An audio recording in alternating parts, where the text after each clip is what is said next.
Assalamualaikum warahmatullahi wabarakatuh.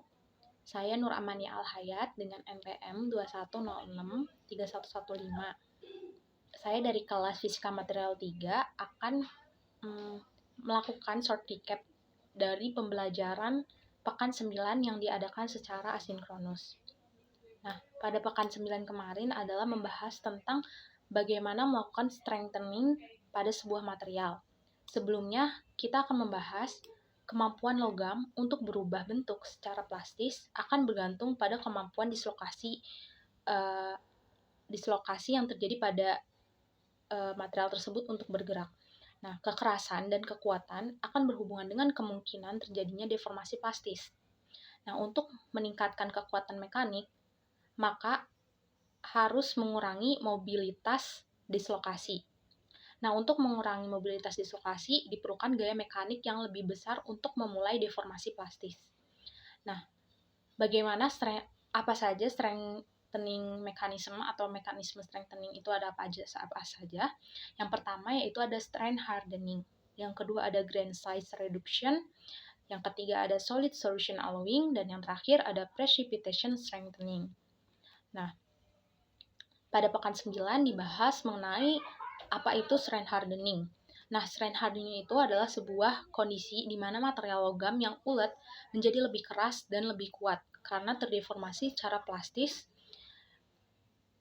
Proses ini juga dapat disebut dengan work hardening atau cold working. Dan sebagian besar logam akan mengalami strength hardening pada suhu kamar. Logam yang mengalami strength hardening akan mengakibatkan densitas dislokasi material meningkat yang mengakibatkan kekuatan material meningkat dan akan lebih sulit untuk merusak material tersebut. Nah, kemudian peningkatan kekuatan tarik akan mengurangi keuletan. Nah, penguatan material terjadi dengan mekanisme yang yaitu di mana densitas dislokasi akan meningkat. Karena densitasnya itu meningkat, kemudian akan terbentuk dislokasi yang baru. Nah, karena adanya dislokasi yang baru, dislokasi yang meningkat, gerakan-gerakan dislokasi terhalang oleh dislokasi lain. Kemudian akan dibutuhkan stres yang lebih tinggi untuk merusak material. Nah, ada beberapa contoh metode strength hardening atau cold working.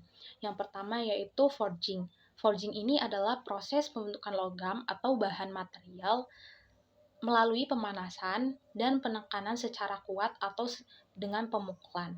Nah, yang kedua yaitu rolling. Proses ini merupakan penggulungan atau rolling logam antara dua roll atau lebih pada suhu kamar atau di bawah suhu kritisnya. Kemudian yang ketiga ada drawing. Nah, drawing ini merupakan proses menarik logam melalui sebuah cetakan untuk menghasilkan batang atau kawat yang mempunyai diameter yang lebih kecil. Dan yang terakhir ada extrusion. Extrusion merupakan proses mendorong logam melalui cetakan untuk menghasilkan bentuk tertentu. Yang berikutnya, kita akan membahas tentang percent cold work. Nah, derajat deformasi plastis dari sebuah material didefinisikan sebagai percent cold work. Nah, untuk menghitung percent cold work akan menggunakan formula atau rumus persen CW sama dengan A0 dikurangi AD per A0 dikali 100, di mana CW adalah cold work, A0 adalah luas penampang awal dari material sebelum dilakukan cold work, dan AD adalah luas penampang material setelah dilakukan cold work. Nah, berikutnya mengenai pemanasan atau annealing. Nah, annealing dilakukan dapat mengurangi kerapatan dislokasi dan akan meningkatkan ukuran butir, di mana hal ini akan mengakibatkan pengurangan kekuatan dari material tersebut. Nah, apa yang terjadi jika material yang sudah diberikan cold work kemudian akan dianneal? Nah, pertama, efeknya adalah material akan mengalami modifikasi properti dan struktur karena deformasi plastik atau cold work dapat kembali ke kondisi pre-cold work oleh anneal. Yang kedua, akan mengalami restorasi. Hal ini dapat terjadi akibat proses yang berbeda pada suhu tinggi. Nah, Dari restorasi tersebut akan terjadi yang namanya proses recovery, di mana recovery ini adalah kondisi di mana atom-atom akan berdifusi ke area yang bertegangan. Dari recovery akan berikutnya adalah proses mengalami rekristalisasi, yaitu proses pembentukan butir-butir yang baru yang lebih halus. Nah, dari proses pembentukan butir